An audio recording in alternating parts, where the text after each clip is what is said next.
Mark సువార్త 10వ అధ్యాయం 16వ అధ్యాయము 14వ వచనం నుండి 18 వచనాల వరకు దేవుని యొక్క వాక్యాన్ని భయభక్తులతో చదువుకుందాం. పిమ్మట 11 మంది శిష్యులు భోజనమునకు కూర్చుండినప్పుడు ఆయన వారికి ప్రత్యక్షమై తాను లేచిన తరువాత తను చూచిన వారి మాట నమ్మనందున వారి అపనమ్మిక నిమిత్తం హృదయకాఠిన్య నిమిత్తము వారిని గద్దించాను. మరియు మీరు సర్వలోకమునకు వెళ్ళి సర్వ సృష్టికి సువార్తను ప్రకటించుడి. నమ్మి బాప్తీసం పొందినవాడు రక్షించబడును, నమ్మని వానికి శిక్ష విధించబడును. నమ్మిన వారి వలన ఈ సూచక్రియలు కనబడును. ఏమనగా నా నామమున దయ్యములను వెళ్ళగొట్టుదురు, కొత్త భాషలు మాట్లాడుదురు, పాములను ఎత్తుపట్టుకుందురు, మరణకరమైనది ఏదేది త్రాగినను అది వారికి హాని చేయదు. రోగుల మీద చేతులుంచినప్పుడు వారు స్వస్థత నొందురని వారితో చెప్పెను. ఆమేన్. చదువుబడిన వాక్యమును ప్రభు దీవించునుగాక. చిన్న ప్రార్థన చేసుకుందాం. మహోన్నతుడా, సర్వాధికారి, పరిశుద్ధుడా, నీకు స్తుతులు స్తోత్రములు నాయనా. తండ్రి, చదువుబడిన వాక్యమును దీవించుము, ఆశీర్వదించుము. వాక్యముల నుండి మీరు మాతో మాట్లాడండి. అయ్యో ప్రభువా, తండ్రి, మాకు సహాయం చేయండి. మీ ఆత్మ అభిషేకము చేత మమ్మల్ని నింపుము నాయన. మాకు అర్థం చేసుకున్నట్టుగా తండ్రి, మాకు విశ్వాసమును వృద్ధి పొందించుము. మాకు వ్యతిరేకంగా పోరాడుతున్న తండ్రి దురాత్మ శక్తులను గద్దించమని ప్రార్థిస్తున్నాం. ఓ ప్రభువా, మాలో ఏదైనా తండ్రి అవిశ్వాస కోరలున్న వాటిని తొలగించమని ప్రార్థిస్తున్నాం.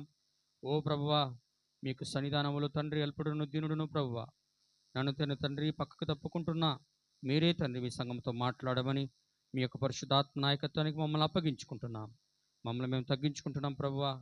మీ యొక్క పరిశుద్ధాత్మ అభిషేకము, శక్తి, మీ యొక్క బలము తండ్రి మా యొక్క తండ్రి హృదయములలో బలముగా కుమ్మరించబడాలని మమ్మల్ని బలపడుతున్నాం. మీరు సహాయం చేయమని, ఈ ఆరాధన అంతా మీరు ముందు నడిపించమని యేసుక్రీస్తు అతి పరిశుద్ధ నామములో వేడుకొని ప్రార్థిస్తున్నాము. ఆమేన్. కూర్చుందామండి, దయచేసి అందరూ కూడా కూర్చోండి. Praise the lord. Hallelujah. Voice పెట్టు, కొంచెం వాయిస్. దేవునికి స్తోత్రం. హల్లెలూయా, హల్లెలూయా. దేవుని యొక్క నామానికి మహిమ కలుగును గాక. దేవుని యొక్క సంఘముగా కూడినటువంటి దేవుని యొక్క పరిశుద్ధులందరికీ కూడా ప్రభువైన యేసుక్రీస్తు నామములో నా యొక్క శుభములు, హృదయపూర్వక వందనాలు తెలియజేస్తున్నాను. ఆమేన్. అందరు ఇక్కడే ఉన్నారా? సరే, కొద్ది నిమిషాలండి. మనము అన్య భాషలు వాటి యొక్క వివరణ అనే ఒక భాగం గురించి చూస్తాం. మరి యొక్క భాగంలో కొద్ది నిమిషాలు మనం అందరం కూడా చూద్దాం. ఎందుకంటే మనకు చెప్పుకోవాలంటే, పరిపూర్ణంగా చెప్పుకోవాలంటే మనకు సమయం చాలదు. కొద్ది నిమిషాలు మనందరం కూడా చూద్దాం. ఎందుకంటే ఉదయ కాలంలో మరలా వాళ్ళ పనికి వెళ్ళే వాళ్ళు ఉన్నారు కాబట్టి కొద్ది నిమిషాలు దేవుని యొక్క వాక్యంలో నుండి, వర్తమానంలో నుండి మనందరం కూడా ధ్యానిద్దాం. హల్లెలూయా. అందరూ ఆమేనేనా? చూడండి అండి, దయచేసి అందరూ గమనించండి. ప్రభువైన యేసుక్రీస్తు వారు చనిపోయి తిరిగి లేచి పునరుద్ధానుడైన తరువాత 40 దినముల వరకు ఆయన తన ఏర్పాటు చేయబడినటువంటి తన శిష్యులతోటి యెరూషలేములో 40 దినముల వరకు ఆయన తన సజీవుడని తన యొక్క రుజువులను ఆయన ఏర్పాటు చేయబడిన వారికి ఆయన చూపించుకుంటూ ఆ ఏర్పాటులో ఉన్న వారికి ఆయన ఆజ్ఞాపిస్తున్నాడు. ఆమేన్, ఆమేన్. ఏమని ఆజ్ఞాపిస్తున్నాడంటే, మన అంశము అది మొత్తం కాదు, కానీ మీరు కానీ గమనించినట్లయితే 17వ వచనం చూడండి. నమ్మిన వారి వలన ఈ సూచక క్రియలు వెంబడిస్తాయి. ఎవరిని వెంబడిస్తాయి సూచక క్రియలు అంటే? నమ్మిన వారిని. ఆమేన్. నమ్మిన వారిని అంటే ఎవరైతే ప్రభువైన యేసుక్రీస్తు నందు విశ్వాసం ఉంచుతారో అవి విశ్వాసులకు జరిగే కార్యాలు. హల్లెలూయా.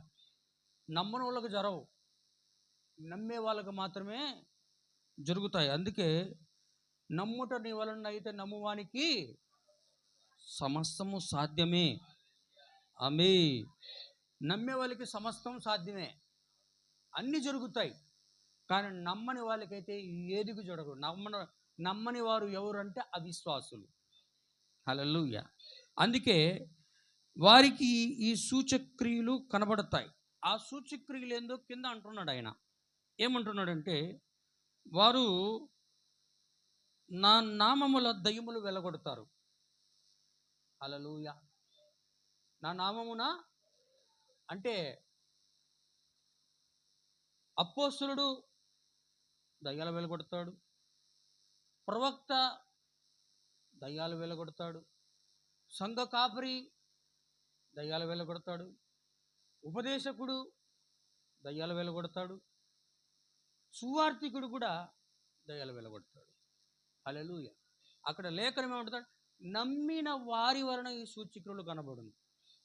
అంటే విశ్వాసి కూడా ఆ స్థానమునకు రావాలని ఇక్కడ ప్రభువు మాట్లాడుతున్నాడు. ఆమేన్. హల్లెలూయా.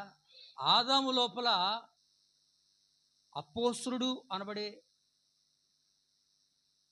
ఆ ఆఫీస్, ఆ కార్యాలయం ఉంది, ప్రవక్త అనబడే కార్యాలయం ఉంది, సువార్థికుడు అనే కార్యాలయం ఉంది. హల్లెలూయా. ఉపదేశకుడు అనే కార్యాలయం ఉంది, సువార్థికుడు అనబడే కార్యాలయం కూడా, సంఘ కాపరి అనే కార్యాలయం కూడా ఉంది. అదేవిధంగా అదే సమయంలో యేసుక్రీస్తు వారు దేవుడైతే విశ్వాస అనే కార్యాలయము ఆదాములో కూడా ఉంది. వింటున్నారా? ఇవన్నీ కూడా ఒక వ్యక్తిలో ఉన్నాయి.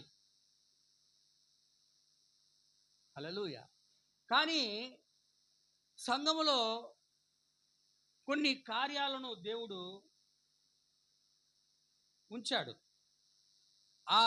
వాటి గురించి, ఆఫీసు గురించి నేను చెప్పలేదు, కానీ 5 రకాల పరిచర్యను వర్తమానం ప్రభుచితమైతే చెప్పడానికి వచ్చినప్పుడు నేను దాని గురించి పరిపూర్ణంగా వివరించడానికి ప్రభు మనకు సహాయం చేయనుగాక. ఆమేన్, ఆమేన్. ఇప్పుడు ఇక్కడ ఏమంటే, నా నామమున దయ్యాలు వెళ్ళగొడతారు. నా నామం అంటే ప్రభువైన యేసుక్రీస్తు నామం. ఆమేన్, ఆమేన్. ప్రభువైన యేసుక్రీస్తు నామములో దయ్యాలు వెళ్తాయి. దయ్యాలు దృశ్యమైన దయ్యాలు ఉంటాయి, అదృశ్యమైన దయ్యాలు కూడా ఉంటాయి. దృశ్యమైన దయ్యాలు ప్రార్థన చేస్తున్నప్పుడు తమ యొక్క శరీరములో ఆ యొక్క సూచనలు చూపించిపోతుంటాయి. కొన్ని దయ్యాలు వాక్యం ద్వారా కనపడకుండా పోతుంటాయి. వింటున్నారా? ఎవరైనా ఒక వ్యక్తి వాక్యం చెప్తున్నప్పుడు నమ్మడం లేదనుకో, దాన్ని ఏమంటాడంటే ప్రవక్త, అవిశ్వాసమే దయ్యం అన్నాడు. ఏమండి? అవిశ్వాసం అంటే నమ్మకపోవడం, వాక్యాన్ని నమ్మకపోవడం. వాక్యాన్ని నమ్మిన వాడు ఎవరు అంటే అవిశ్వాసి. హల్లెలూయా. అవిశ్వాసం ఏమై ఉన్నది? అవిశ్వాసమే పాపమై ఉన్నది. పాపం ఏమై ఉన్నది? మరణమై ఉన్నది. మరణం ఏమై ఉన్నది? దయ్యమై ఉన్నది. వింటున్నారా? అందుకు అర్థమవుతుందా? దేవుని యొక్క నామానికి మహిమ కలుగును గాక. కాబట్టి నమ్మిన వారి వలన ఏ సూచికలు కనపడుతుంది? మొదటి సూచికలు ఏంటంటే దయ్యాలు పారిపోతాయి. రెండవది కొత్త భాషలు మాట్లాడుదురు. దేవుని యొక్క నామానికి మహిమ కలుగును గాక. ఏం మాట్లాడుతారు? రెండవ సూచన ఏంటండి? ఇప్పుడు మనం చూసుకోవాల్సిందంటే కొత్త భాషలు మాట్లాడుదురు. కొత్త భాష అంటే మనము చివరి వారం చూసాం, అన్య భాషే కొత్త భాష ఉన్నది. హల్లెలూయా. ఇప్పుడు నాకు తెలుగు వచ్చు.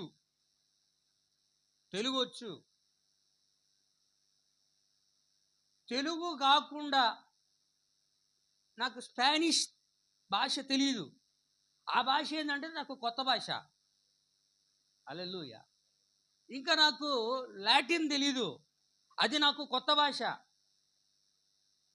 నాకు ఫ్రెంచ్ తెలీదు, అది నాకు కొత్త భాష. ఏమండి? అందుకు అర్థమవుతుందా? దేవుని యొక్క నామానికి మహిమ కలుగును గాక. అంటే నాకు రాని భాష ఏదైతే ఉందో అది నాకు అన్య భాష, అది నాకు కొత్త భాష. ఆమేన్, ఆమేన్.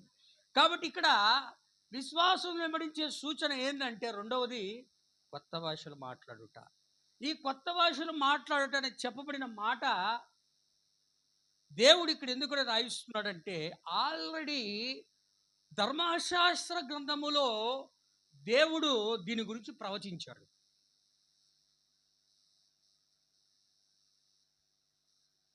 దేవుడు దీని గురించి ప్రవచించాడు. చూడండి, యెషయా గ్రంథము అన్య భాషల గురించి మాట్లాడుతూ, కొత్త భాషల గురించి మాట్లాడుతూ, యెషయా గ్రంథము 28వ అధ్యాయము 9వ వచనం నుండి చదవండి దయచేసి. అంటున్నాడు, దేవుని యొక్క పిల్లల గురించి మాట్లాడుతూ, వాడు ఎవరికి విద్య నేర్పును, ఎవరికి వర్తమానము తెలియజేయును, ఆ తల్లిపాలు విడిచిన వారికా, ఆ పాలు తాగడం విడిచిన వానికా, ఆజ్ఞ వెంబడి ఆజ్ఞ, ఆజ్ఞ వెంబడి ఆజ్ఞ. Praise the Lord. కొంత ఇచ్చట కొంత అచ్చట చెప్పుచున్నాడని వారు అనుకుందురు. నిజమే. ఇక్కడ బాగా నోటీస్ చేయాల. అలసిన వారికి నెమ్మది కలుగు చేయుటకు ఇదే నెమ్మది, ఇదే విశ్రాంతి అని చెప్పినవాడు నత్తివారి పెదవుల చేతను అన్య భాషతోనూ ఈ జనులతో ఆయన మాట్లాడుచున్నాడు. ఆమేన్. Praise the lord. హల్లెలూయా. నత్తివారి పెదవుల చేతను అన్య భాషతోనూ ఈ జనులతో దేవుడు మాట్లాడుచున్నాడు. మాట్లాడేది ఎవరు? అన్య భాష చెప్పండి సార్. అన్య భాష మాట్లాడేది ఎవరు అంటే మనుషుడు కాదు. అన్య భాష మాట్లాడేది ఎవరు అంటే దేవుడైన పరిశుద్ధాత్మ. ఆమేన్. హల్లెలూయా. దేవుని యొక్క నామానికి మహిమ కలుగును గాక. అన్య భాష మాట్లాడేది ఎవరు అంటే దేవుని యొక్క పరిశుద్ధాత్మ. ఒక మనుష్యుడిని ఆయన పాత్రగా తీసుకొని ఆయనకు సమర్పించుకున్న వ్యక్తిలో ప్రభువైన యేసుక్రీస్తు పరిశుద్ధాత్మగా ఉండి దేవుడే మాట్లాడతాడు. అది ఎలా మాట్లాడతాడంటే అన్య భాషతో మాట్లాడదును అంటున్నాడు ఆయన. అంతే కదా సార్? అన్య భాషతో మాట్లాడదును అన్నాడు ఆయన. అంటే ఇప్పుడు అన్య భాషతో మాట్లాడేది ఎవరంటే మనుషుడు కాదు, కానీ దేవుడు మాట్లాడతాడు. దేవుని యొక్క నామానికి మహిమ కలుగును గాక. అందరికి అర్థమవుతున్నదా? దేవునికి స్తోత్రం. కాబట్టి దేవుడు అన్య భాషతో మాట్లాడతాడు. కాబట్టి అన్య భాషలు ఈ దినములలో కూడా ఉన్నాయా?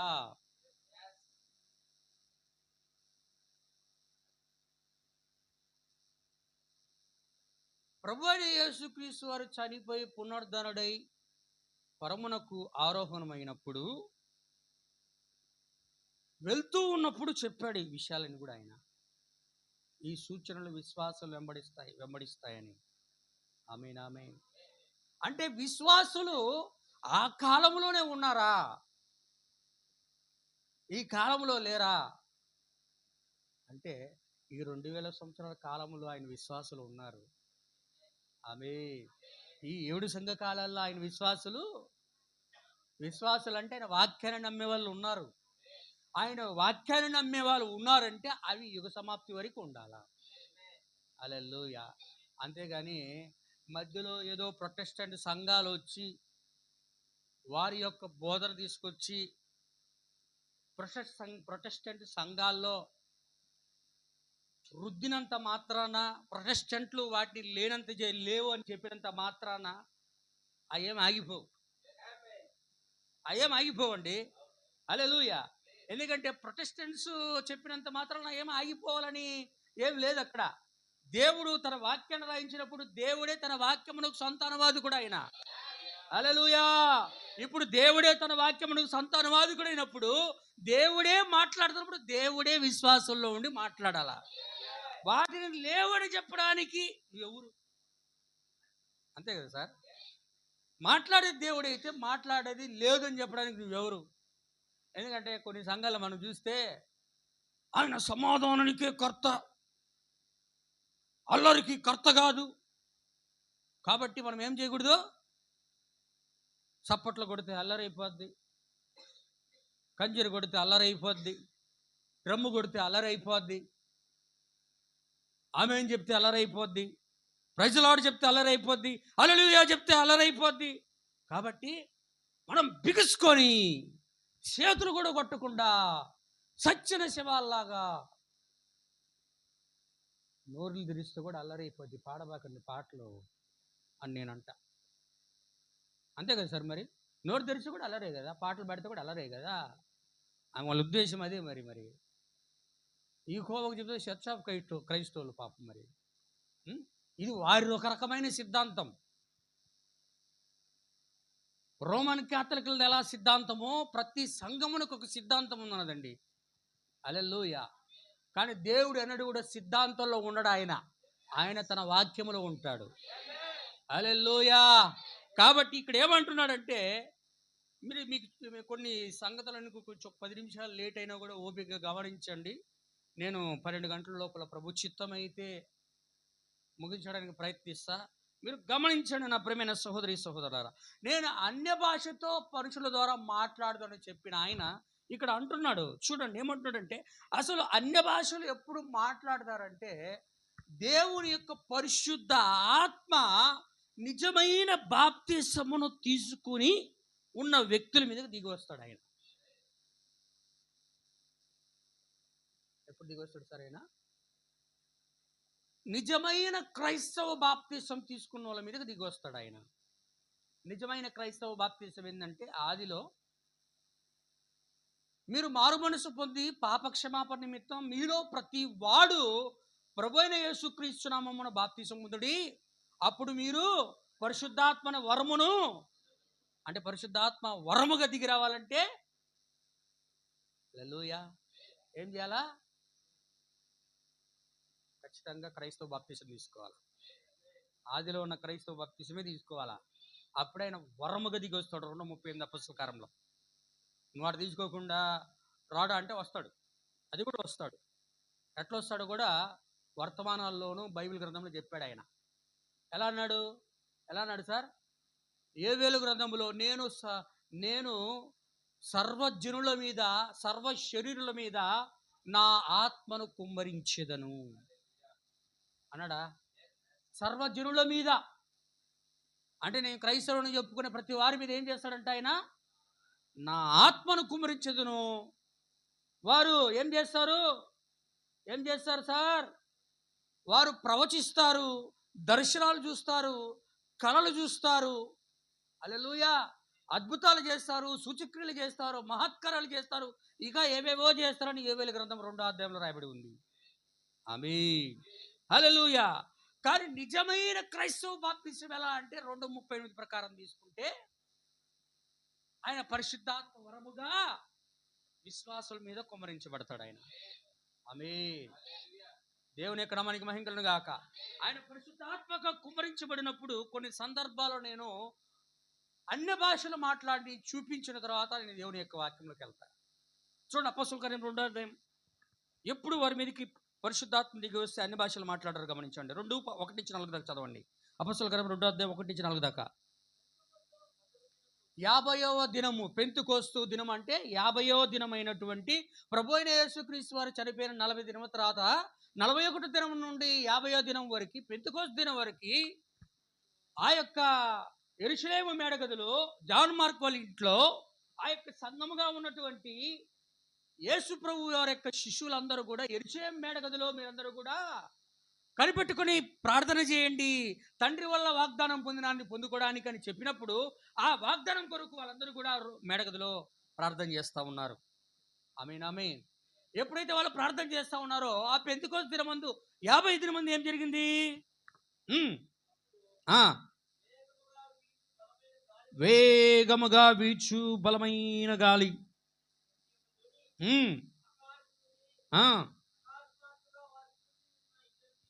అది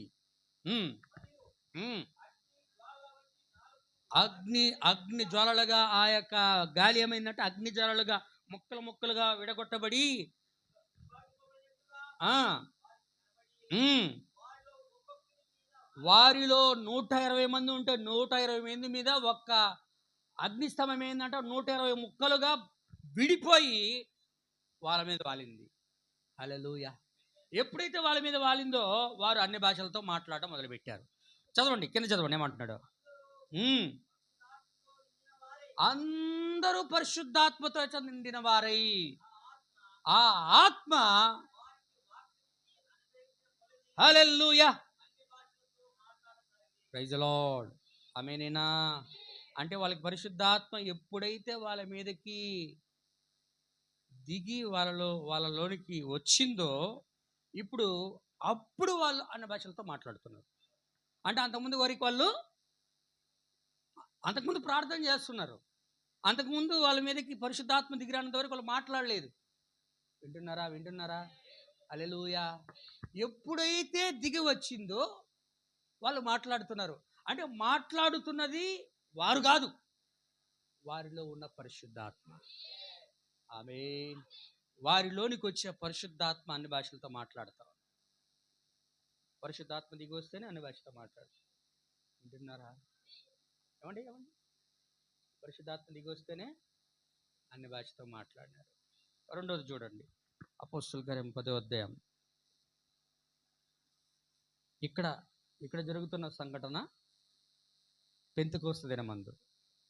ఇప్పుడు ఇంకొక సంఘటన కొర్నేలి ఇంట్లో. 10వ అధ్యాయం 44 నుంచి 40 దాకా చదవండి దయచేసి.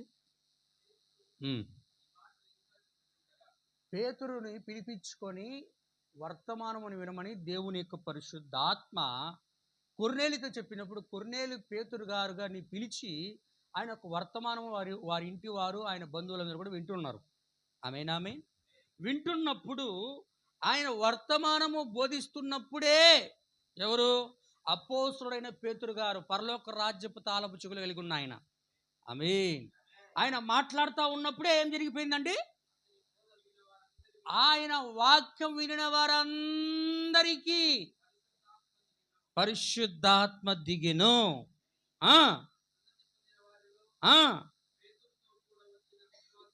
హల్లెలూయా. అన్యజనులైనటువంటి ఆ యొక్క కొర్నేలి ఇంటి వారి మీద సైతము దిగడము యూదులు చూసి ఆశ్చర్యపడిపోయారు. వాళ్ళు ఏమేన్ అది ఏమంటున్నారండి? హల్లెలూయా, ఆమేనేనా. హల్లెలూయా. ఎప్పుడైతే వారి మీదకి పరిశుద్ధాత్మ దిగిందో వారు భాషలు మాట్లాడుతున్నారు. కానీ వాళ్ళు ఇంకా బాప్తీసము,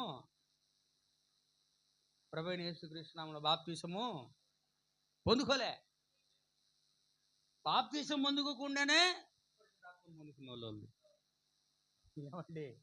హల్లెలూయా. బాప్తీసం పొందుకోకుండానే పరిశుద్ధాత్మను పొందుకున్న వాళ్ళు తర్వాత పరిశుద్ధాత్మను పొందుకున్న తర్వాత మరలా నీటి బాప్తీసం పొందుకుంటున్నారు. ఆమేన్.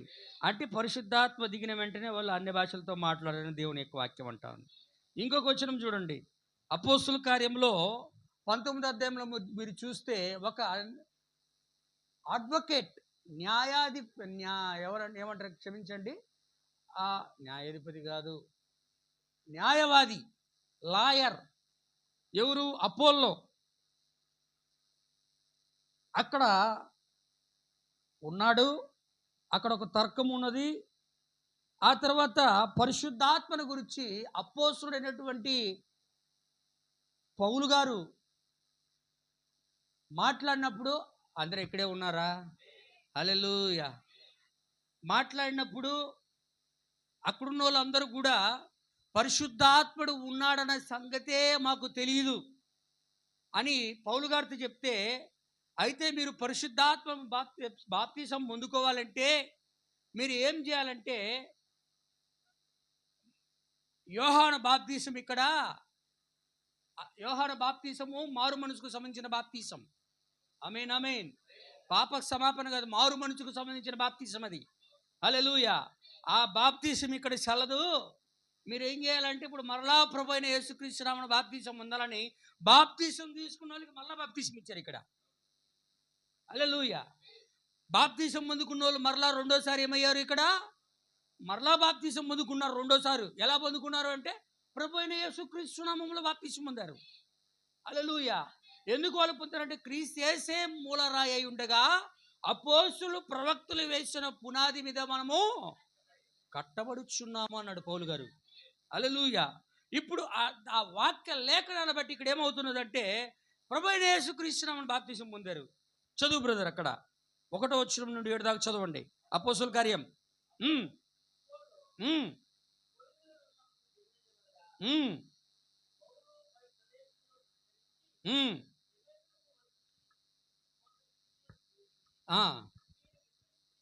మీరు విశ్వసించినప్పుడు అంటే మీరు దేవుని వాక్యమును నమ్మినప్పుడు పరిశుద్ధాత్మను పొందారా? వరాన్ని పొందారా?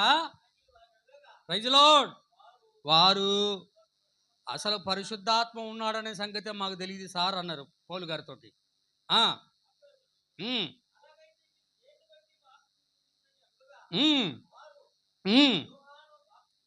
యోహాను బాప్తిసమును బట్టియే అందుకు పౌలు యోహాను తన వెనుక వచ్చు వాని యందు అనగా యేసునందు విశ్వాసం ఉంచవాలని చెప్పుచు లోరే వారు ఆ మాటలు విని ప్రభు అయిన యేసుక్రీస్తు నామమున బాప్తీసం పొందిరి. Praise the lord. హల్లెలూయా.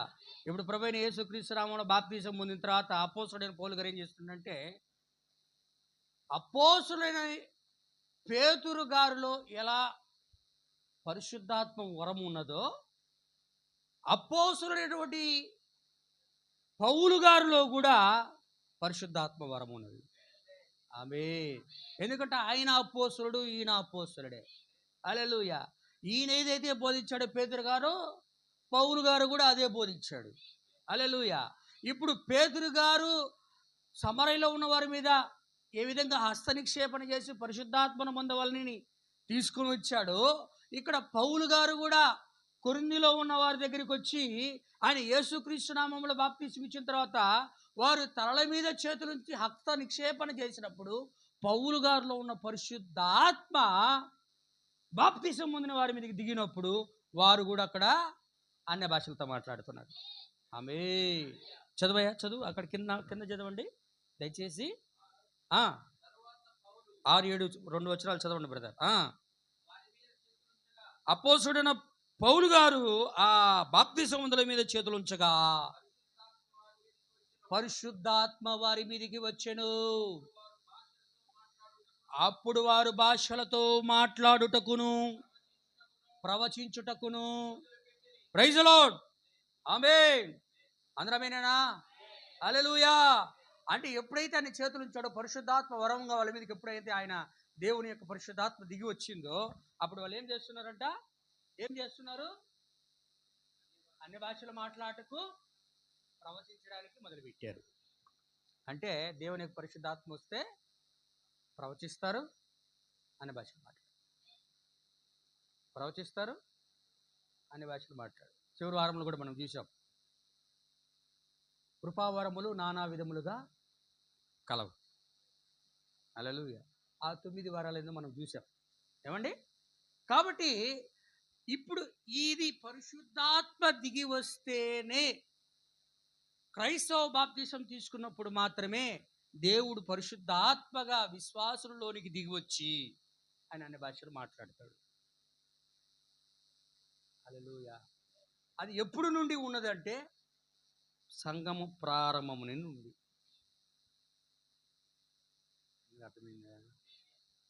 ఎప్పటి నుంచి ఉంది సార్? అది దేవుడు సంఘమును ప్రారంభించినప్పటి నుంచి ఉంది. నేను ముగిస్తాను 10 నిమిషాలు చూడండి. దాన్ని చెప్పి నేను ముగించడానికి ప్రయత్నిస్తాను. ఎక్కడ అంటున్నాడంటే 1 కొరింథీయులకు రాసిన పత్రిక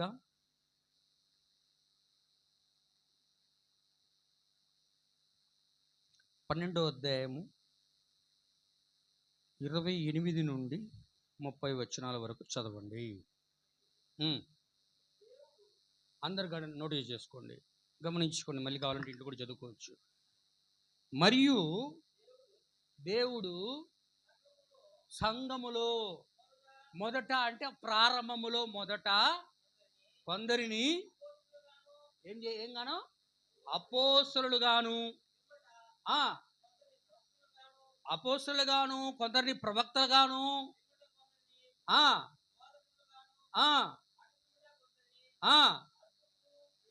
అద్భుతాలు చేయువారుగాను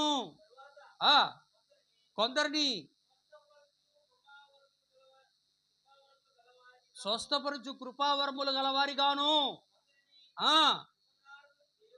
ఉపకారములు చేయువారుగాను. ఉపకారంలో ఉపచారంలో బ్రదర్ ఏమేన్ ఏమేన్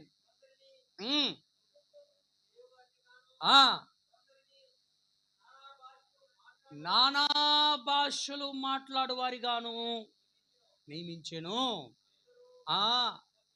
అది ఇక్కడ గమనించాడు. ఎందుకంటున్నాడు అన్నమాట? మొదటేమో కొందరిని అపోస్తులుగాను, కొందరిని ప్రవక్తలుగాను, కొందరిని ఉపదేశకులుగాను, కొందరిని బోధకులుగాను, కొందరిని స్వస్థపరచు వరములు గలవారుగాను, కొందరిని అద్భుతాలు చేయవారుగాను, కొందరిని అన్య భాషలు మాట్లాడేవారుగాను దేవుడు సంఘంలో మొదట నియమించాడు. ఆమేన్. నియమించిన కొద్ది కాలానికి దేవుడు నియమించిన దానికన్నా ఎక్కువ మంది అయిపోయారు. ఈరోజు అయిపోయినట్టుగా అపోస్తలులు తక్కువ అయిపోయారు, ప్రవక్తలు తక్కువ అయిపోయారు, పాస్టర్లు ఎక్కువ అయిపోయారు. హల్లెలూయా. కారణం ఏంటంటే ధనము, డబ్బు ముఖ్య కారణం. కానీ దేవుడు కొందరిని మాత్రమే ప్రారంభంలో 5 రకాల పరిచర్యలో ఉన్న వారిని ఆయన నియమించాడు. హల్లెలూయా. కానీ కిందకు వచ్చేసరికి అందరూ ప్రవక్తలా, అందరూ బోధకులా, అందరూ అద్భుతములు చేయవారా, అందరూ స్వస్థపరచు కృపావరములు గలవారా, అందరూ భాషలతో మాట్లాడుచున్నారా, అందరూ భాషలకు అర్థము చెప్పుచున్నారా, కృపావరములో శ్రేష్టమైన వాటిని ఆసక్తితో అపేక్షించుడి. ఆమేన్ ఆమేన్. ఇదిగాక సర్వోన్నతమైన మార్గమును మేము మీకు చూపుచున్నాము. ఆమేన్. ఎందుకు దేవుడు ఎన్ని కూడా ఇస్తున్నాడు అంటే సర్వోన్నతమైన మార్గంలోకి చూపించడానికి. వింటున్నారా? సర్వోన్నతుడు ఎవరంటే దేవుడు. హల్లెలూయా. సర్వోన్నతమైన మార్గం అంటే దేవుని యొక్క మార్గమును చూపించడానికి, నిత్య జీవంలోనికి నడిపించడానికి. హల్లెలూయా. అందుకే ప్రభువైన యేసుక్రీస్తు వారు పునరుద్ధానం పొందుకున్న తర్వాత పరలోకమునకు ఆరోహణమత ఈవులను అనుగ్రహించాడని దేవుని యొక్క వాక్యం అంటుంది. చూడండి, ఎఫెసీయులకు రాసిన పత్రిక 4వ అధ్యాయం 7 నుంచి 11 దాకా చదవండి త్వరగా. ఎఫెసీ 4 చూడండి. అక్కడ కొరింథీయులకు రాసిన పత్రికలో ఏదైతే పౌలు గారు మాట్లాడాడో ఎఫెసీయులకు రాసిన పత్రికలో కూడా దాన్ని మాట్లాడుతున్నాడు ఆయన. 4:7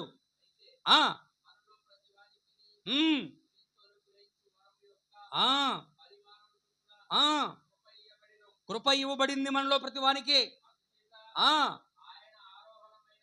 ఆయన ఆరోహణమైనప్పుడు, ఆయన చెరగా పాతాళమును పట్టుకొని పరిశుద్ధులను తీసుకొని వెళ్ళినప్పుడు,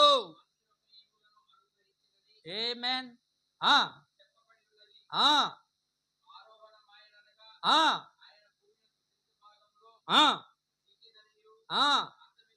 గ్లోరీ గ్లోరీ.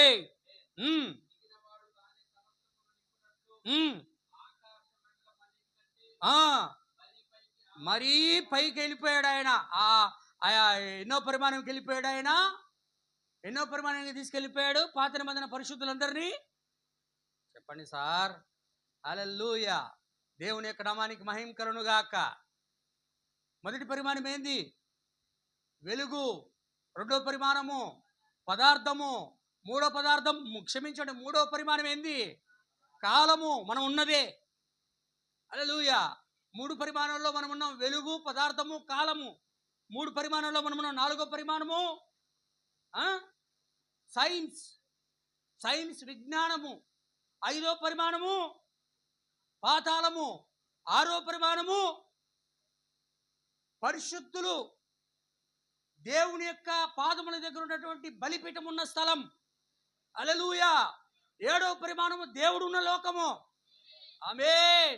ఇప్పుడు ఆయన ఆకాశములకు పైకి తీసుకెళ్ళిపోయాడు. పాత నిబంధనలో పరిశుద్ధులందరినీ కూడా పాతాళంలో నుండి ఆయన విడిపించి పరదేశంలో నుండి ఆ పరదేశుని తీసుకుని ఎక్కడికి వెళ్ళిపోయాడు ఆయన? 6వ పరిమాణం పెట్టేశాడు అక్కడికి తీసుకెళ్ళి. ఆమేన్, ఆమేన్. ఎందుకంటే అంతవరకు ప్రభువైన యేసుక్రీస్తు వారి రక్తం చిందించలే, అంత ఒకటిగా ఉంది. రక్తము చిందించిన తర్వాత పునరుద్ధరణ పరిశుద్ధులందరూ కూడా బలిపీఠం ఆత్మల కిందకి తీసుకెళ్ళిపోయాడు. ఆమేన్, హల్లెలూయా. ఇప్పుడు ఇక్కడేమంటాడు అంటే తీసుకుని ఆకాశ మండలం పైనగా ఆయన కొనిపోయాడు. తర్వాత చదువు బ్రదర్, ఏమంటున్నాడు?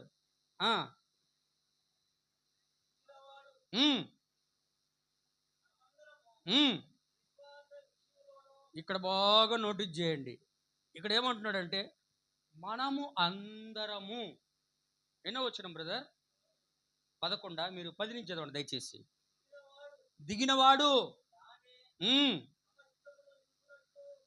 దిగినవాడు సమస్తమును సంఘములో నింపునట్లు మరీ పైకి మనమందరం, అంటే సంఘం అనబడే మనమందరము విశ్వాస విషయములోను దేవుని కుమారుడు ఎవరు? ప్రభువైన యేసుక్రీస్తు. ఆయనే సంఘమనే శరీరమునకు శిరస్సు అయి ఉన్నాడు. ఆమేన్. ఆయన ఏమవ్వాలంట? ఆయన యొక్క జ్ఞాన విషయములో సంఘము ఏకత్వానికి రావాలి. వింటున్నారా? ఏం రావాలి? సంఘం ఏకత్వం. అంటే అందరికి ఒకే యూనిటీ. ప్రపంచవ్యాప్తంగా దేవుని శరీరం అనే క్రీస్తు అనబడే శరీరములో సంఘ సభ్యులుగా పరిశుద్ధాత్మ బాప్తిసము ద్వారా ఉన్నవారు పొందుకున్న ప్రతి ఒక్కరు కూడా ఆయన శరీరంలో భాగములై ఉన్న వారందరూ కూడా యేసుక్రీస్తుని గురించి యూనిటీ, ఒకే ఆత్మ, ఏక మనసు కలిగేంత వరకు దేవుడు ఏం చేస్తాడట? చదువు కింద. దేవుని కుమారుని గురించిన జ్ఞాన విషయంలో ఏకత్వం పొందు వరకు. అది ఏమవ్వాలి మనమా? అంటే ఒక పరిపూర్ణ మానవుని స్వరూపం, సంపూర్ణ పురుషుడు అంటే. హల్లెలూయా. సంపూర్ణమైన పురుషులకు వరకు అనగా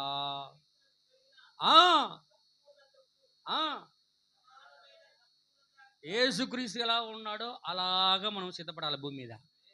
ఆమేన్. ఏమండి? యేసుక్రీస్తు ఎలా ఉన్నాడో, మొదటి ఆదాముడు చేయలేని దాన్ని రెండవ ఆదాము వచ్చి దాన్ని పరిపూర్ణం చేయాలి. ఆమేన్, హల్లెలూయా.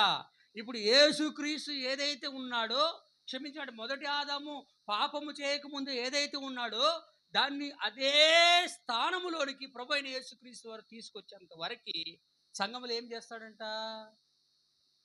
సంపూర్ణ పురుషులగు వరకు. చదువు బ్రదర్. ఇట్లాగ నియమించాడు. అది గమనించాలా అందరు బాగా నోటిగా. సంపూర్ణ పురుషులకు వరకు ఆయన సంఘములో ఇలాగ నియమించాడు. ఏమి నియమించాడు సంఘములో ఆయన? పరిశుద్ధులు, అంటే దేవుని సంఘం. ప్రపంచవ్యాప్తంగా దేవుని సంఘం. ఆమేన్, ఆమేనేనా? పరిశుద్ధులు అంటే దేవుని యొక్క రక్తము చేత పాప క్షమాపణ పొందుకొని ఆయన ఆత్మ చేత నింపబడిన పరిశుద్ధుల గురించి మాట్లాడ. పరిశుద్ధులు సంపూర్ణులగునట్లు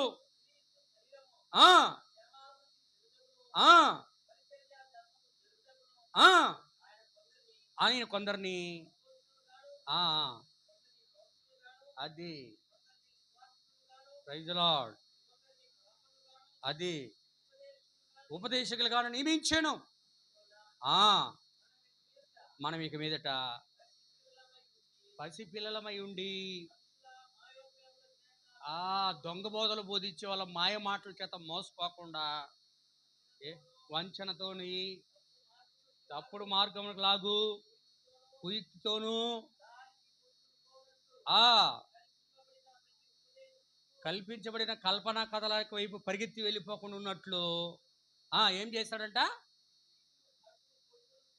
ఆ, హల్లెలూయా. ప్రేమ కలిగి, ఏం కలిగి ఉండాలా? ప్రేమ కలిగి అంటే పరిశుద్ధాత్మని కలిగి, ఆ దేవుని వాక్యమైన ఆకాల వర్తమానమైన సత్యము చెప్పుచు, ఆ అన్ని విషయములు ఎదుగుదుము. దేవుని యొక్క నామానికి మహిమ కలుగును గాక. ఎక్కడ దాకా చదివారు బ్రదర్? అది వింటున్నారా? ఎప్పటి వరకయ్యా? ఎప్పటి వరకయ్యా అంటే సంపూర్ణ పురుషులందు అగు వరకు ఇవన్నీ కూడా ఉంటాయి.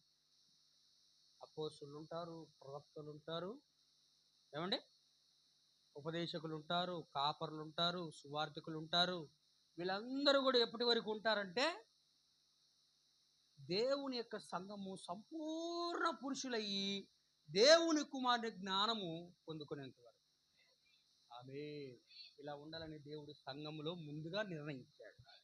హల్లెలూయా. అంటే సంపూర్ణ పురుషులు అయిపోయి ఉంటే ఎత్తబట్ట అయిపోతుంది. అంతే కదా మరి అర్థం. అంటే అప్పటి వరకు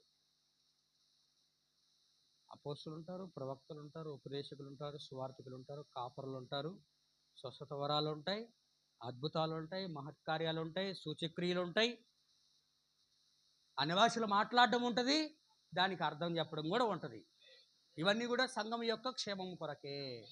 హల్లెలూయా. ఇవన్నీ కూడా ఎందుకు సంఘములో ఉన్నాయంటే సర్వోన్నతమైన మార్గం వరకు నడిపించడానికి.